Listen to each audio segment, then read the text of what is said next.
Good morning, everybody. The first track for today is on inclusive business, and the first showcase for today in the inclusive business track is by the Cogran Center for Development, or CCD as they're referred to. CCD is an umbrella organization of community-based business ventures and financial organizations whose aim really is to empower the rural poor to sustain economic growth. CCD is represented today by Mr. Maheshwaran. So, without much further elaboration, I give it over to Mr. Maheshwaran. Thank you. Hello. Yeah. Good morning to all. I think I've been given the tough job of keeping people awake on Saturday morning. So I represent Muthu Velaidam, who is one of the directors of CCD. Without wasting time, what do we do? Don't get panicked. There's so many things we won't cover here. So we'll discuss what's inclusive business because I'm the first speaker of the day. Let's give our definition of inclusive business. What has CCD done? CCD has done many things, of which we'll pick up two businesses, which one of them has served its purpose. Let's say it's on its way out. A second enterprise is at its peak and it's growing further. And our vision for the third one, let's say, just to give a part, right? And about the promoter and how can you be part of the vision. Well, this is source is nothing but Wikipedia. Its simplest definition you can get. It's nothing but sustainable business that benefits low income communities. Uh, Two parts here: sustainable business, which means it can run on its own forever, and it benefits low income community or the marginal community, whichever way you want to put it. Sorry. Other way to see this: non-profit. It is for profit, not exactly a non-profit. Poverty reduction works towards improving income. Inclusion of low-income communities. So again, just mark the keywords. We'll come back to it as we conclude. These are the, okay. What CCD does is CCD works with traditional skills and the local resources to make enterprises to benefit the community, local communities. So that's the whole model of CCD. CCD is an NGO. However, these are the enterprises they've established. We won't go through each of this. We will see the medicinal plants on the mango one and what we're trying to do in overall putting together, combining all this, trying to do something new, which we'll discuss the last. Okay, so here is the first case. First case is where Kalasam Sacred Food. This is a situation in Madurai, near Madurai, a place called Nattam, where there's a mango variety called Totapuri. So all of you do have mango juice or whatever pulp. Now what you have there is claimed as Alfonso is not really an Alfonso. The fillers there, which is 75-80% of it, is a mango variety called Totapuri. It's fibrous, pulpy, doesn't really add to flavor. Right? Now this was grown around Madurai, but not so much that a mango buyer will come there to buy. This is what is pulped and put into flavors or fruit juices. Now what these guys did, the farmers used to take it to a place called Chittoor, which you know it's southern Andhra, and by the time they take it there, it's you go to a buyer's market and not a seller's market, and you don't get the right price. Two, first they don't get the right price. Two, the money doesn't reach the family. On the way, it's all spent. So what Muthu and company, as part of CCD, did was this. So this is a problem we addressed. Mangoes taken to the buyer's market, resulting in lower price for the produce. First they did is they acted as an aggregator. So they did, okay, let's, for any businessman first does is let me act as a cut one layer of the chain. So what they did, they started aggregating mangoes. So 3,000 tons was aggregated per year and supplied to Parley. The Parley guys said, why do you want to give it as mango? Why don't you go one step ahead and forward integration and set up a pulping unit? So very rudimentary pulping unit was set up. So 3,000 tons of mango is 1,500 tons of pulp. Right? So this was set up by him in the locality there, and mango farmers were promised at least 50 paise per kg more than what Mandi would offer them. Instead of taking it to Chittor or giving it to Mandi in local mandis, you give it to us. Right? Started as that kind of aggregation, and then a pulping unit, which is called something like a producer company. So the shareholding pattern of this company is as per the producer's yield and which was given, produce given to the company. Right? So they were given some money immediately for the mango, and balance was given to them as stock of pulp in their name, and that was transferred as and when it was sold. The money was transferred to them. Now you won't believe how a business took turn there. This is a very small unit. Only criteria Muthu and CCD put there was no pesticides to be used, and we will not use chemicals for ripening of mangoes. So it was natural ripening, and hence the losses were high.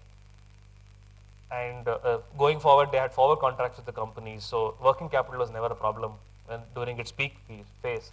Seeing them, the politicians and the rich people around put 5 units, and the mega scale units, it's completely automated using chemicals to ripen to an extent that not only the mangoes produced there gets goes to these units, but also from Kerala and the whole southern Tamil Nadu comes here. Now, this is what I call it as it's met its purpose. People get the best price for their produce. And this unit actually happened to be very, let's say, loss making, and farmers are happy with the current price. And for all practical reasons, the unit doesn't exist anymore. We do something else in the same unit, but that business is over. Impact: we had 24 villages, 640 farmers benefited. 5 more units have come, the best price in the local market itself. So they didn't have to take it elsewhere. Money reaches the family right there. So this is a case where it's done its job as a social enterprise. Next case is Gram Molige Company Limited. This is a classic case of medicinal plants, where the medicinal plants are traditionally gathered by tribal communities in and around the forests or the mountains. However, they're bought by the traders in the nearby town or the city. Traders demand, they basically play the whole game of exploiting them. So again, the first step, they aggregated. So they acted as an aggregator. CCD acted as an aggregator for 18 species of 30 tons. That's a trial run which they did, supplied to companies, let's say cosmetic companies as well as medicinal companies. Then they said they formed a producer company, right, which included 30 women self-help groups and 12 farmer groups. These 30 women self-help group together, I think starting point accounted for 600, 700 people, right. This company was owned by these self-help groups. The share certificate was given to the self-help groups. Right? Each group is less than 20 people, so RBI apparently allowed at that point to that maximum of 20 people. Now, what do they do now? They forward integrated, they started doing semi-processing, third-party manufacturing, own medicines. They also had, they still have a honey processing unit, so they have their own brand. Backward integration, because beyond certain scale, you can't depend on nature for these medicinal plants, so they started cultivating. So the first time ever, these plants was cultivated. These are typically like weeds that grows in forest. We also went back one step, saying, okay, let's start cultivating and have a certain yield so that you promise the customers, because these are customers, not small names. Dabur, Himalaya, KS, they make condiments for kitchen, McCormick, AVTs, also exports, right? McCormick for export. And they're the only self-certified vendor of Himalayas, right?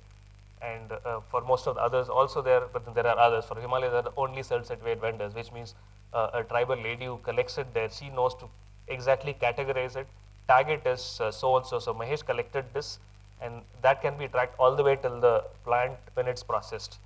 And when a truck from GMCL comes, it's not even checked for quality, random check also is not done, it's just taken into the inward. Right? Benefits: 5 states, 14 districts, 5,000 gatherers. The 5 states are Orissa, Maharashtra, Chhattisgarh, Madhya Pradesh, and Tamil Nadu. Tamil Nadu, 7 districts, and balance from these 5 states. These are the customers. This is a classic case where you don't need to do charity. You don't need to really donate money or ask for any CSR. This is pure business. The lessons we learned: no free lunch, so you don't have to really give anything to them. Just find out what they are good at. When we say it's the community which you plan to help, make a business out of it for them, right? And they have to, fast. And when to your customers, we mean business and no charity here, right? So there were some customers who kind of said, can we show it as our CSR? This is recent happening, right? So we really said, no, you're not giving any CSR money, all that, and you're actually squeezing us in margins. So we're not talking any CSR. If we mean business, you want to do business, you do business. And the customer walked away. We were happy to do that. Own a brand. This is something we learned the hard way, because if you notice the models here, all the models are, except one small piece, we were B2B customers. So we were giving it to the companies, and the end customer didn't really know it's GMCL or Kalasam or whoever is doing it. So it's the customer who actually commands the price, and beyond the point, it's very difficult to scale it up, right? And the only way to sustain is you own the customer. So end customer or a consumer knows that you are behind it or so and so brand is behind it, and they ask for it, right? And hence we did learn this, that you need a larger ecosystem which includes loyal customers, finance system, management support, political support. The moment you start growing, because we work in agri field, the moment you have beyond the size of land holding there, even if it's community of farmers, you will get all kinds of disturbance. So you need to have even that support, policy support, right? That also comes from political support. Who's supposed to be standing here? I'm in his place now. Is my partner. When I say partner, we are more as a partner in vision. So we have certain vision we'll share after this. So he's behind. So he's been in social sector for 25 years now. Professionally trained social worker. He's known in this whole field. I know him for the last 2 years when I got to know him through my company. Right. So these are three of his major initiatives. Muthu could not be here for some personal reasons. So what we, based on the learning we had, is we thought let's bring all agri initiatives together in something called an ecological agriculture, right? Through rural production, create a market, a whole ecosystem for consumption, so as well as production in something called a collective farming. So collective farming is a place where people can come together and farm in either their own land or the land which, let's say, people like us sit here, but our land lies in a rural place. So we can let the land to, we can partner with them, right? Saying that you use my land, give me either in terms of a profit share or the lease, whichever way, right? And leveraging technology here, so bring back our old way of agriculture, but with a modern technology, right? And it's all pure organic farming and not any chemical or pesticide, and more so for agroclimatic conditions. So you can't really grow cauliflower in Madurai; it doesn't grow. You try to do it, you will have to put a lot of pesticides on it, and it's obviously not good for the soil nor the customer. How can you be part of this? Rice and wheat, if you know, are not part of our regular diet. It came in the last 30 years, 30 or 35 years, right? And that actually has a lot of impact on the society and the environment. To grow rice and wheat of modern variety, you need to use a lot of pesticides and chemicals, right? Move away from rice and wheat. Start moving away. Try millets. It's healthy as well as good for the environment. Organic produce, vegetable, fruits, milk. It doesn't have to be produced by us. Any organic farmer gets benefited by this. Ayurvedic medicines, right? And try farming. It's so basic that we are taught to pay tax, how to do statistics, integral calculus, whatnot, but not how to farm. Right? And that produces our basic food. And that's really sad. And you won't believe the Western world has started looking into this. The basic primary education includes how to grow a plant. You ask a kid matriculate here, even a state topper, he may not know how to grow a plant. But the basic things to be done. So you can try, and it's fun. Trust me, I've been trying for the last 2 years, where my forefathers used to. My grandfather used to be a farmer, it just moved away.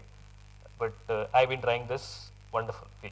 You see something growing and get the fruit out of it and eat. It's real fun. Right?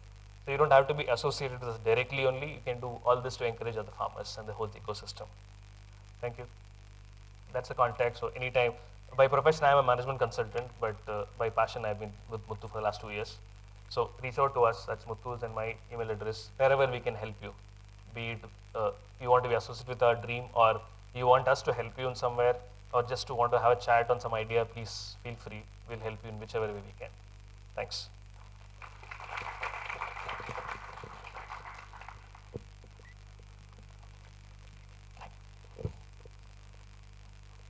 Thank you very much, Mahesh.